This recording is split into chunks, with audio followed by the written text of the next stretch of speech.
आज हम लोग जहाँ पे से छोड़े थे वहाँ से कंटिन्यू करेंगे और जो 3 इक्वेशन ऑफ मोशंस पढ़े थे उस पर क्वेश्चन सॉल्व करेंगे। तो पहला क्वेश्चन मैं लिखता हूँ,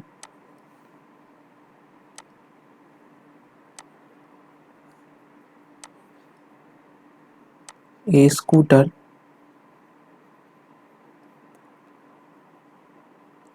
acquires a velocity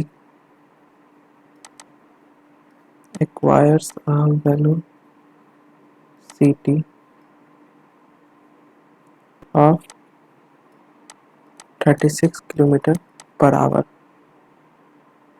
in 10 seconds.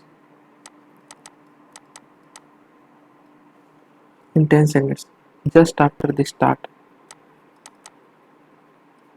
Just after the start. Calculate the acceleration of the scooter. Calculate the acceleration of the scooter. Scooter का एक्सेलरेशन पूछा है, तो अब गौर करने लायक बात इस क्वेश्चन में है, इसका सोल्यूशन हम लोग कैसे करेंगे कि हमें इसका इनिशियल वेलोसिटी पता है, किससे स्टार्ट हो रहा है, नहीं, इनिशियल वेलोसिटी हाँ पता है, जस्ट आफ्टर द स्टार्ट यहीं पे है इनिशियल वेलोसिटी। ये क्या है? जस्ट आफ्टर द स्टार्ट, यही इनिशियल वेलोसिटी। जब स्टार्ट करता है कोई भी गाड़ी तो वो 0 मीटर पर सेकंड से शुरू होता है। तो इनिशियल वेलोसिटी हमारी, जब ऐसा आप हुआ के देखें कहीं पे भी, तो आप इनिशियल वेलोसिटी 0 मीटर पर सेकंड ले लें।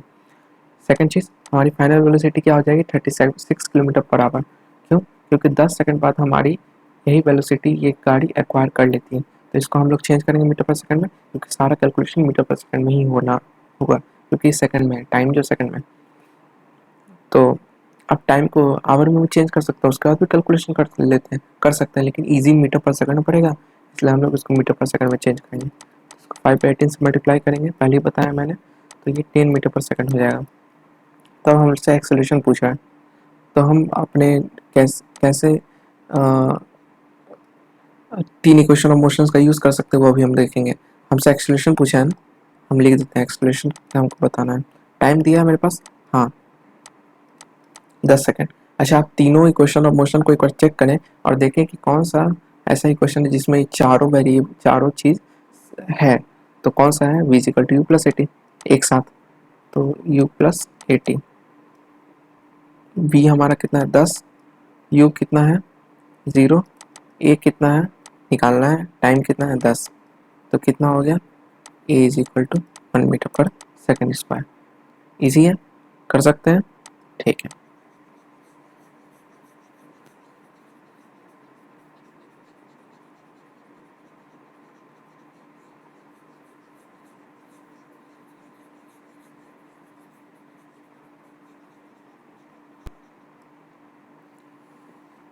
दूसरा क्वेश्चन है एक, a man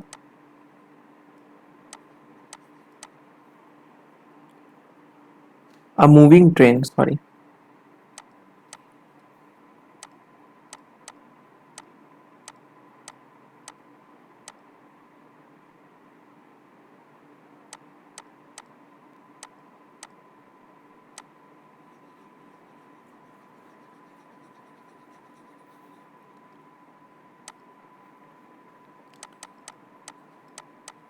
a moving train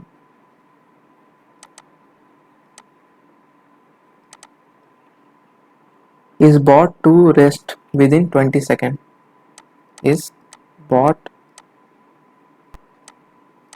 to rest within 20 seconds by applying brakes, by applying brakes. Find the final velocity if the retardation due to brake is 2 meter per second. Find the final velocity if the retardation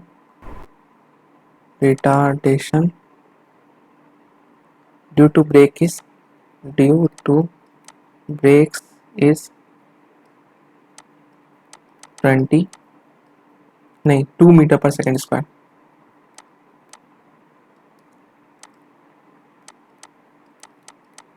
second square ये question है, question को ध्यान से देखें। और इसमें एक नया टर्म है रिटार्डेशन। रिटार्डेशन नया टर्म है ही नहीं, मैंने पहले भी बताया। एक्सेलरेशन का ये नहीं बताया था कि क्या होता है रिटार्डेशन, लेकिन जैसा आप एक्सेलरेशन जानते हैं बस उसका निगेटिव टर्म रिटार्डेशन है और कुछ नहीं। हाँ एक और चीज़, जितने वेक्टर क्वांटिटीज़ हैं उसमें प्लस और माइनस जो होता है वो इंडिकेट करता है बस डायरेक्शन को, ठीक है। अगर आपका साइन कन्वेंशन आपको पहले बोला है मैंने कि आप प्लस जिस डायरेक्शन में लेना चाहें ले सकते हैं, माइनस जिस डायरेक्शन में लेना चाहें ले सकते हैं, तो उस डायरेक्शन में ही वो मोशन हो रहा है या कुछ भी हो रहा है उसको वो बताता है। अगर वेलोसिटी 20 मीटर पर सेकेंड है तो इससे पता चलता है कि हम जो वेलोसिटी का जो डायरेक्शन है वो प्लस के साइड में ही है, ठीक है। अगर मैंने प्लस साइड इधर लिया है और माइनस इधर लिया है और 20 मीटर पर सेकेंड पॉजिटिव में, तो इस साइड में ही वेलोसिटी और आदमी जो भी होगा चल रहा हो, तो पता चलता है इससे। दूसरा चीज़, एक और चीज़ है इसमें, rest.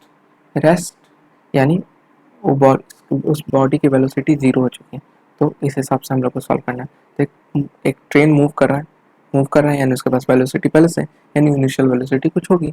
Is brought to rest within 20 seconds, तो फाइनल वेलोसिटी हमारे पास कितना होगा 0 मीटर पर सेकंड, टाइम कितना हुआ 20 सेकंड, अप्लाइंग ब्रेक लगाने से, ठीक है। तो find the velocity the retardation, retardation का दिया तो हमें एक्सेलरेशन का आगे निगेटिव साइन लगाने की कोई जरूरत नहीं है, हम इसको ऐसे भी छोड़ सकते हैं अगर रिटार्डेशन कहा है तो। लेकिन रिटार्डेशन हम लोग जब एक्सेलरेशन में चेंज करेंगे तो होगा -2 मीटर पर सेकेंड स्क्वायर। मतलब अगर सिर्फ retardation -2 metre per second square लिखेंगे तो इसका मतलब है कि acceleration 2 metre per second square हो रहा है। मतलब रिटार्डेशन खुद में एक निगेटिव टर्म है, उसको जब हम लोग एक्सेलरेशन में लिखेंगे, जस्ट एक्सेलरेशन का अपोजिट है साइन वाइज, तो हम लोग उसको माइनस लगा के करेंगे। यानी हर सेकंड में 2 मीटर पर सेकंड से स्पीड घटते जा रही है, तभी तो वेलोसिटी जीरो हो रही है। तो हमको फाइंड द इनिशियल वेलोसिटी होगा। हाँ सॉरी, यहाँ पे मिस्टेक हो गया, आप सुधारने से। ये इनिशियल वेलोसिटी, फाइनल वेलोसिटी तो हमें दे ही रखी है। Initial velocity, initial velocity. तो आप इसको ऐसे सॉल्व कर सकते हैं, बहुत इजीली सॉल्व कर सकते हैं इनिशियल वेलोसिटी। अब देखना ये है ये चारों टर्म किस फॉर्मूले में आता है। ऑब्वियस है, बिल्कुल सही है, v/u प्लस AT में ही आता है। चलिए सॉल्व करते हैं हम इसे। v कितना है हमारा 0, u कितना है निकालना है, एक्सेलरेशन कितना है -2 और टाइम कितना है 20 second, minus u is equal to -40, u is equal to 40 metre per second. यानी हमारी इनिशियल वेलोसिटी जो थी वो 14 मीटर पर सेकेंड थी और उसके बाद वेलोसिटी हर सेकेंड घटते घटते ज़ीरो हो गई। कितने की रफ्तार से 2 मीटर पर सेकेंड के रफ्तार से, हर second 2 metre per second speed घट रही थी, फिर वेलोसिटी ज़ीरो हो गई, हमारी फाइनल वेलोसिटी ज़ीरो हो गई, ठीक है।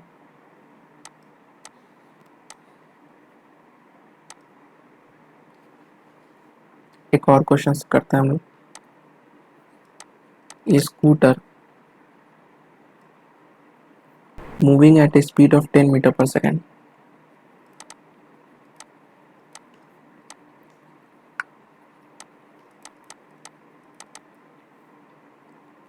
is stopped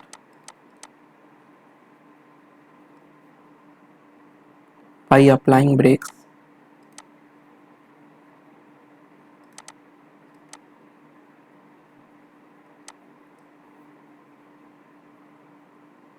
which produce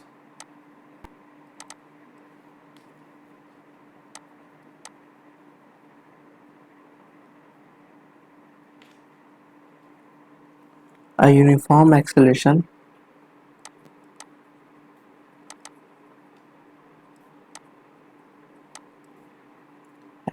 of minus 0.5 meter per second square. How much distance will be covered by the scooter before it stops? How much distance will be covered by the scooter before it stops. How much distance will be covered by the scooter before it stops?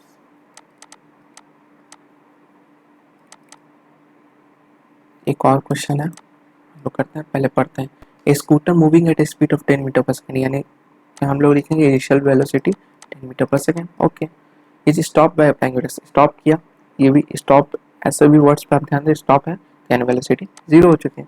Bye applying which produce acceleration of -0.5 metre per second. Question में ही दे रखा है -0.5 metre per second. और अगर हम retardation के term में कहेंगे तो क्या कहेंगे, retardation of 0.5 metre per second square. ध्यान दें, retardation of 0.5 metre per second square, -0.5 metre per second square नहीं.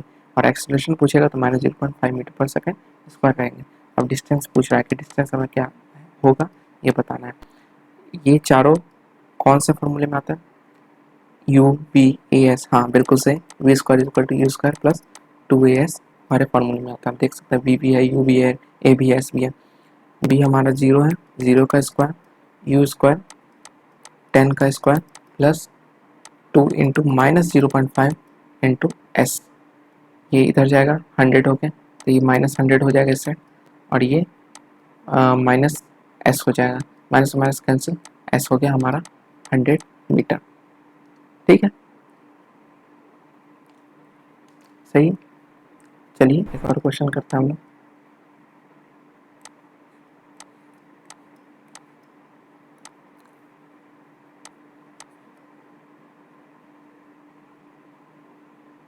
A car traveling at a speed of a car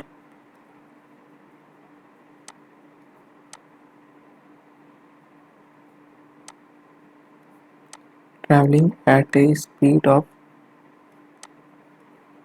20 kilometer per hour, 20 kilometer per hour speeds up to 60 kilometer per hour in 6 seconds. What is its acceleration?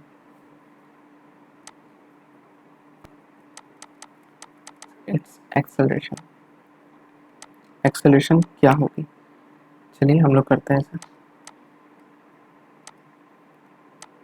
शायद canvas छोटा पड़ गया है लेकिन खैर कोई बात नहीं. एक car travelling eight a speed of 20 kilometre per hour. आप देख सकते हैं टाइम सेकंड में, तो हमें इसको भी चेंज करना पड़ेगा सेकंड में. तो इनिशियल वेलोसिटी हमारी क्या है 20 किलोमीटर पर आवर, और इसको मल्टीप्लाई करेंगे किससे 5/18 से, मैंने आपको बताया. आप इसे मल्टीप्लाई करेंगे तो ये करीब करीब 100/18 मीटर पर सेकंड हो जाएगा. डिवाइड कर लेंगे आप, वेलोसिटी फाइनल कितनी है 60 किलोमीटर पर आवर. इसको डिवाइड करेंगे, मल्टीप्लाई करेंगे 5/18 से, 18 और 18, 18 और 36, 18 54. छोड़िए इसको हम ऐसा करते हैं 300 मीटर पर सेकंड बाई 18 लिख लेते हैं.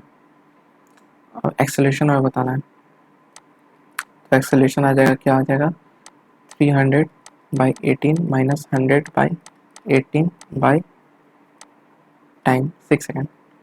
ठीक है, ये हो जाएगा 200/18 बाई 6 सेकेंड, है ना. तो अब ये क्या हो जाएगा 200/18 इंटू 6 सेकेंड.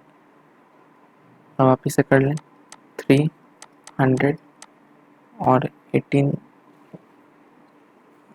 करीब करीब 54, approx 1.85 metre per second square आएगा acceleration, 1.85 metre per second square.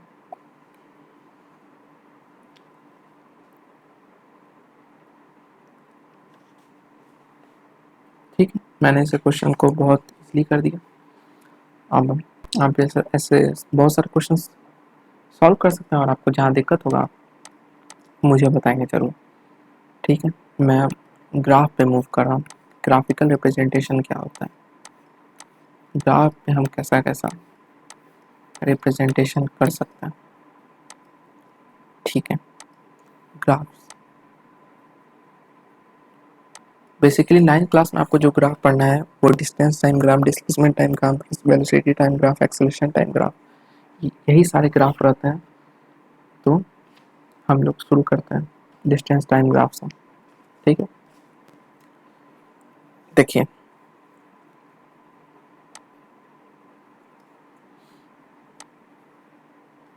देखिए ग्राफ क्या होता है। पहले जब हम लोग किसी डेटा को टैबुलर फॉर्म में आप कह सकते हैं, या फिर उसको हम लोग जब उसको हम लोग विजुअल फॉर्म में इंटरप्रिटेट कर देते हैं, तो उसी को हम लोग ग्राफ करते हैं। तो अब जैसे मैं आपको बताऊं कि अगर कोई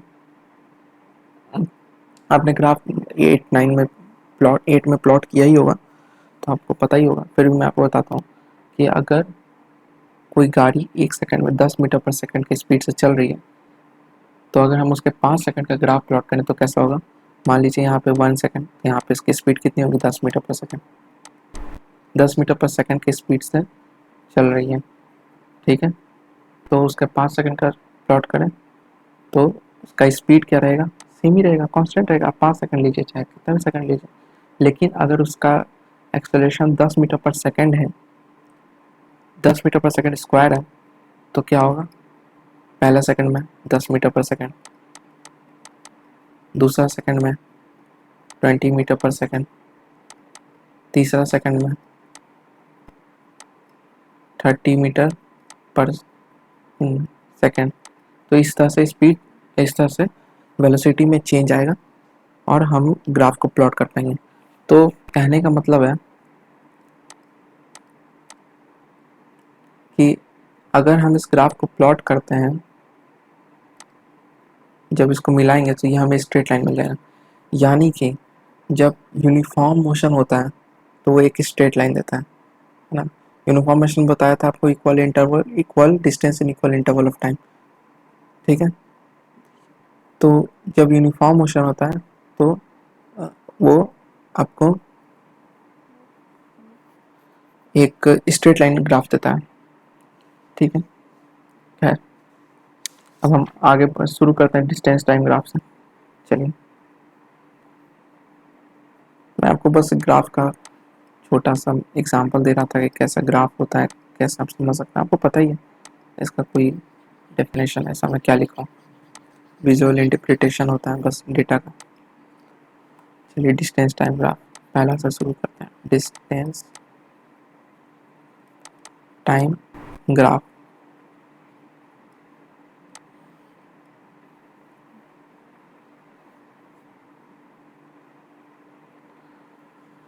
जब कोई बॉडी यूनिफॉर्म स्पीड से मूव करता है तो वो इक्वल डिस्टेंस ट्रेवल करता है इक्वल इंटरवल ऑफ टाइम, ये आपको बता चुका हूँ। अब दूसरे शब्दों में कहें तो डिस्टेंस ट्रेवल जो है वो डायरेक्टली प्रोपोर्शनल टू टाइम होता है, ठीक है। 10 किसी यूनिफॉर्म स्पीड के लिए डिस्टेंस ट्रेवल अगेंस्ट टाइम एक स्ट्रेट लाइन होगा। मैंने आपको बताया अभी जस्ट, यूनिफॉर्म मोशन रहता है तो distance travel against straight line जो होगा, डिस्टेंस ट्रेवल अगेंस्ट टाइम जो होगा वो एक स्ट्रेट लाइन होगा, ऐसा, ठीक है। Time D S T graph, हम लोग डिस्टेंस डिस्प्लेसमेंट को इसमें एस से डिनोट कर दे रहे हैं, लेकिन एस जो सिंबल वो डिस्प्लेसमेंट करता है, लेकिन फिर भी चलिए प्लीज नोट, ये नोट करके रखिएगा कि हम इस टर्म को यूनिफॉर्म वेलोसिटी भी कहते हैं। अब देखिए मैं आपको एक चीज़ बता देता हूँ, स्लोप, स्लोप क्या होता है। देखिए आपको किसी भी ग्राफ का स्लोप लेना है तो आप उस पर टेंजेंट लीजिए। टेंजेंट का मतलब समझिए कि अगर ये सर्किल है और इस पॉइंट पे हम एक ऐसा लाइन खींच देते हैं इस पॉइंट पे जिसको टच करते हुए निकल जाता है, कट करते हुए नहीं, एक पॉइंट पे टच करते हुए, तो ये टेंजेंट होता है, ठीक है। टेंजेंट का मतलब एग्जाम्पल बताएं तो स्लोप आपका क्या होता है, वो tan थीटा होता है, थीटा एंगल है अगर ये, तो अगर स्लोप आपसे कोई पूछे तो वो होता है tan थीटा के इक्वल होता है, ठीक है। tan थीटा क्या होगा इसमें आप देख लीजिए, tan थीटा क्या होता है, जिनको tan थीटा नहीं पता बता देता हूँ। देखिए अगर ये थीटा एंगल है, ये आपका परपेंडिकुलर पता होगा हाइपोटेनस बेस, तो जब आप परपेंडिकुलर और बेस का रेशियो लेते हैं, ठीक है, तो वो आपका tan थीटा होता है, ठीक है। तो यहाँ पे आपका परपेंडिकुलर और बेस का रेशियो tan थीटा होता है, तो आपका स्लोप जो होगा वो tan थीटा होगा। अब देख सकते हैं परपेंडिकुलर क्या हो गया s, है ना, और स्लोप क्या हो गया t, यानी कि जब आप स्लोप लेते हैं डिस्टेंस टाइम ग्राफ का, तो आपको क्या मिलता है? वेलोसिटी। हाँ जी, एक इम्पॉर्टेंट रिजल्ट है कि डिस्टेंस टाइम ग्राफ का स्लोप आपको क्या देता है? वेलोसिटी देता है। ठीक है, तो हम लोग कह सकते हैं कि डिस्टेंस टाइम ग्राफ अगर किसी बॉडी का अगर हम लोग प्लॉट करें जो यूनिफॉर्म स्पीड से चल रहा है, तो उसका क्या होगा? स्ट्रेट लाइन होगा। तो मैं इस चीज़ को लिख देता हूँ, नोट करना हो तो नोट कर लेता हूँ।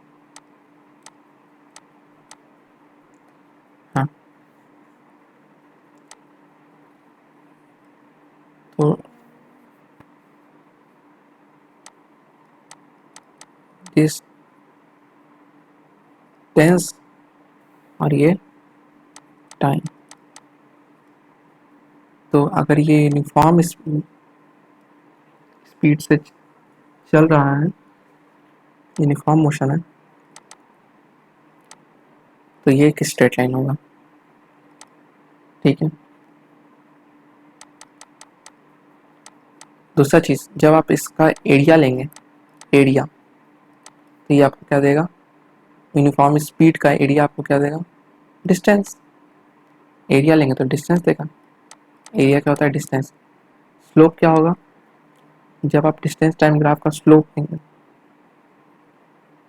सॉरी, एरिया एरिया नहीं, सॉरी, इसमें मुझे लगा स्पीड टाइम ग्राफ। मैं सुबह 4 बजे वीडियो बना रहा हूँ ना, तो नींद आ रही है थोड़ा हल्का। हाँ, स्लोप, स्लोप याद रखेंगे। डिस्टेंस टाइम ग्राफ का स्लोप, फिर से ध्यान से सुनिए, डिस्टेंस टाइम ग्राफ का स्लोप, स्लोप क्या देता है? स्पीड। ठीक है, बता भी दिया। और tan थीटा क्या होता है? तो डिस्टेंस टाइप ग्राफ का यूज क्या चीज के लिए किया जा सकता है? स्पीड कैलकुलेट करने के लिए। ठीक है, अब अगर distance time graph curve line है तो स्पीड नॉन यूनिफॉर्म। कहने का मतलब, अगर नॉन यूनिफॉर्म स्पीड से कोई बॉडी मूव कर रहा है, उसका डिस्टेंस टाइम ग्राफ का जो कर्व होगा वो एक पैराबोला टाइप होगा, वो कर्व होगा। ठीक है, स्ट्रेट लाइन नहीं होगा, कर्व होगा। ठीक है, लेकिन फिर भी इस केस में भी आपको स्लोप, स्लोप पता है, जिस पॉइंट पे आपको स्लोप चाहिए वहाँ पे एक इस तरह से, सॉरी, इस तरह से ये ले लें, टेंजेंट ले लें। ठीक है, और उसका स्लोप कैलकुलेट कर लें।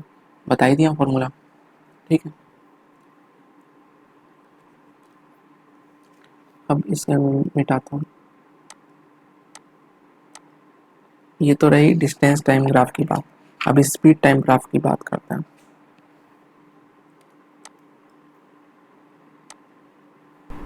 इस पे क्वेश्चन भी करेंगे हम लोग। स्पीड टाइम ग्राफ देखें,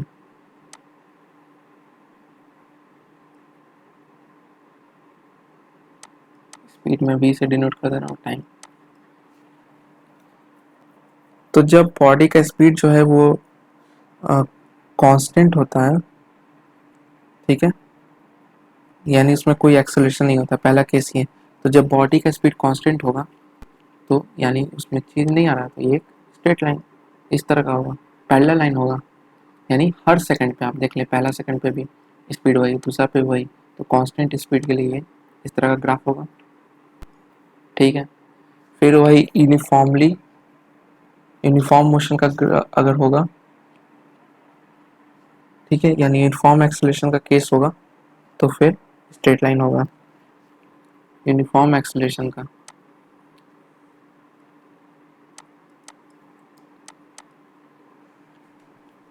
स्ट्रेट लाइन होगा, यानी कि हर सेकंड पे अगर स्पीड जो है सेम रफ्तार से बढ़ रहा है, कांस्टेंट रफ्तार से बढ़ रहा है, 10 मीटर पर सेकंड के रफ्तार से बढ़ रहा है, या कोई भी स्पीड से बढ़ रहा है, तो वो एक स्ट्रेट लाइन क्रिएट करेगा। आप प्लॉट करके देख सकते हैं, आपको यही मिलेगा। आप इजी सी लेके प्लॉट जरूर करिएगा। तो ये यूनिफॉर्म एक्सेलरेशन का केस है, स्ट्रेट लाइन रहेगा। ठीक है, ग्राफ, स्पीड जो है बढ़ भी सकता है, स्पीड घट भी सकता है। ठीक है, स्पीड घट भी सकता है। तो स्पीड अगर घटेगा तो ग्राफ कुछ इस तरह से हो जाएगा, ये सीधा लाइन है, एक सेकंड में इसे ठीक करता हूँ।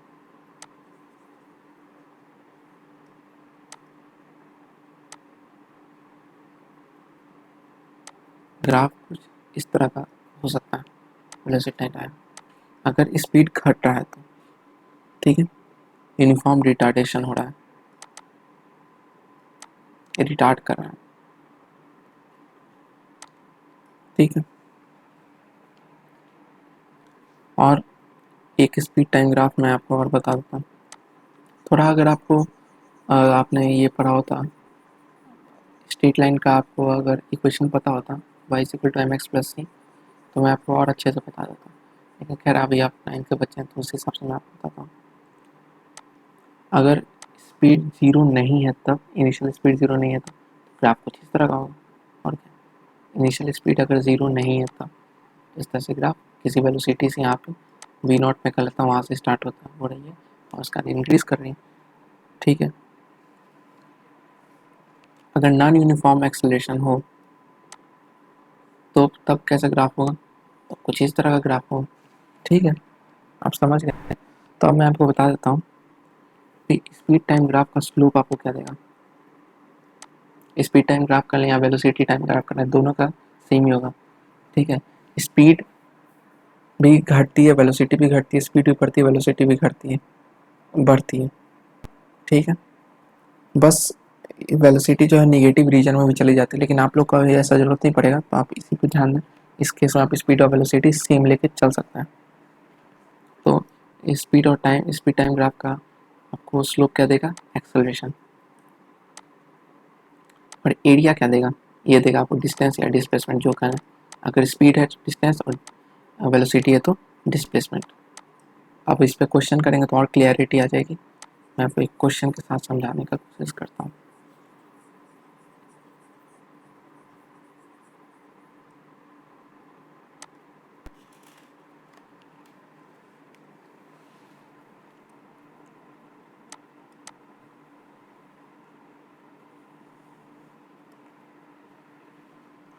स्पीड टाइम ग्राफ है ये, स्पीड मीटर पर second, time graph time second.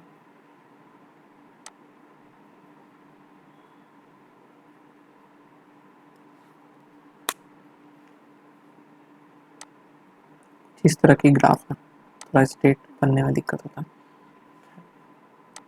A B C, ठीक।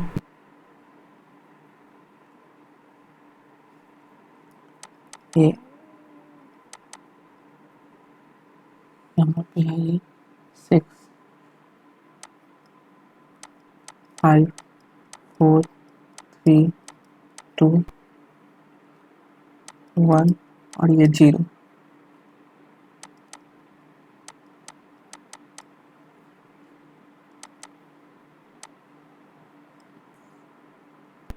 फोर डी पॉइंट 10 ई, तो ये सेकंड्स में है इधर, और इधर स्पीड है।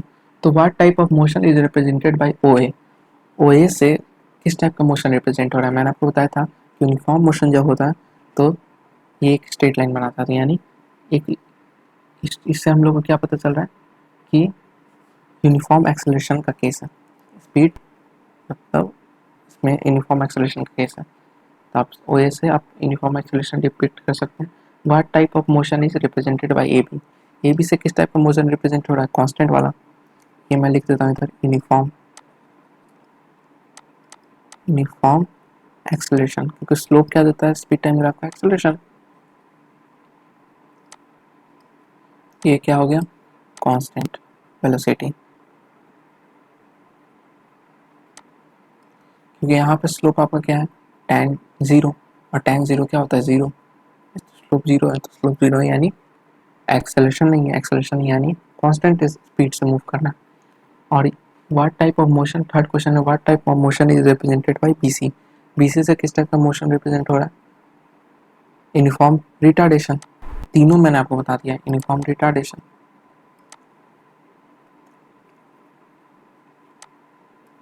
ठीक है। Find out the acceleration of the body, और हमको इसका एक्सेलरेशन चाहिए, तो आप एक्सेलरेशन का ये फॉर्मूला याद रख लें। अच्छा, आप यहाँ पे स्लोप आपको बताया था मैंने, तो एक्सेलरेशन का इस ग्राफ से ये वाला फॉर्मूला भी याद रख सकते हैं, ये y2 minus y2 minus y1 by x2 minus x1, ये भी एक स्लोप का फॉर्मूला होता है, स्लोप का फॉर्मूला होता है। इस केस में एक्सेलरेशन है, स्लोप हमारा तो हम एक्सेलरेशन यूज़ कर रहे हैं, स्लोप का फॉर्मूला ये भी होता है, और ये आपको अल्टीमेटली tan थीटा ही होता है।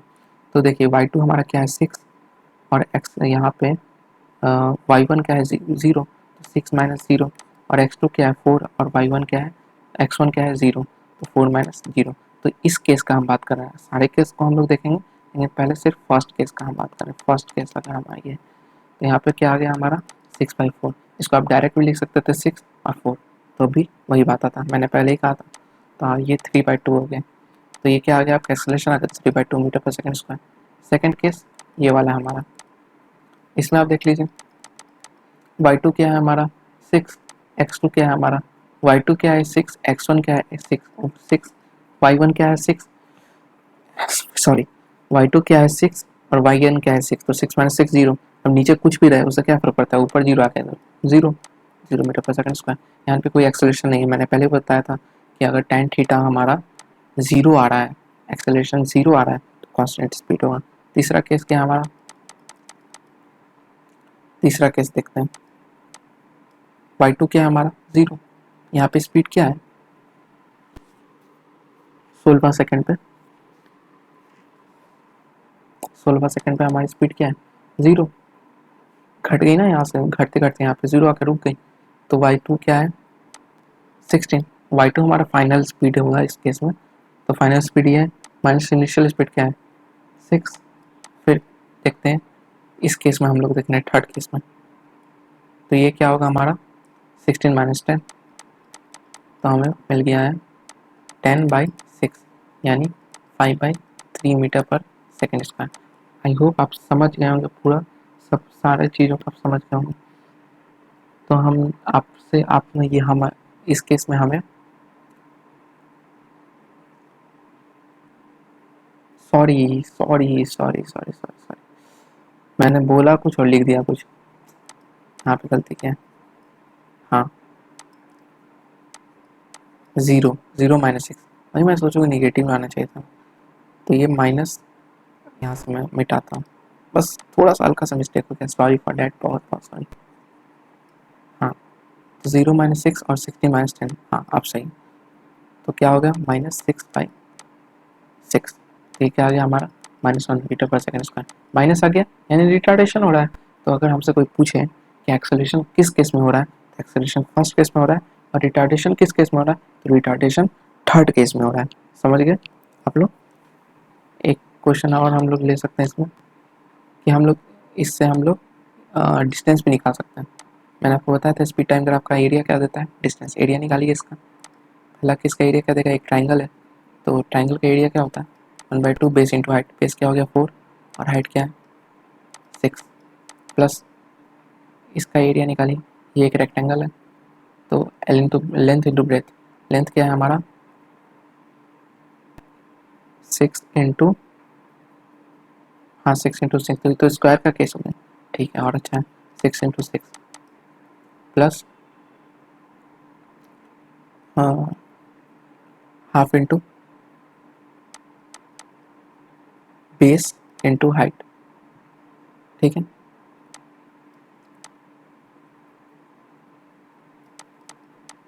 हाँ तो ये क्या हो गया 2 से 2 कैंसिल, 12 प्लस 36 प्लस ये कैंसिल हो गया तो 30, अब इसे आप जोड़ लें, आपको आपका एरिया मिल जाएगा।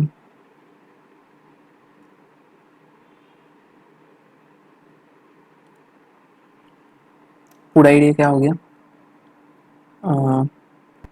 36 प्लस 12 48 48 58 68 78 78, सही है ना कैलकुलेशन, 66 68, हाँ 78 78 मीटर, ये आपका डिस्टेंस हो गया। स्पीड टाइम ग्राफ का आपको क्या बताया था मैंने, एरिया का डिस्टेंस, ठीक है। और अगर यही वही बिना टर्निंग बैक वाला केस हो रहता, तो ये हमारे डिस्प्लेसमेंट होता, लेकिन खैर ये डिस्टेंस है, हमें डिस्टेंस ही कैलकुलेट भी करना था। तो आई होप आप समझ गए होंगे, और आप ढेर सारे क्वेश्चन कर सकते हैं, ठीक है। मैं इस पे बजाते से एक क्वेश्चन की सीरीज़ लाऊंगा एक नेक्स्ट वीडियो में। अभी तो हमें ग्राफ में इतना ही समझना था, इससे ज़्यादा कुछ समझना भी नहीं था।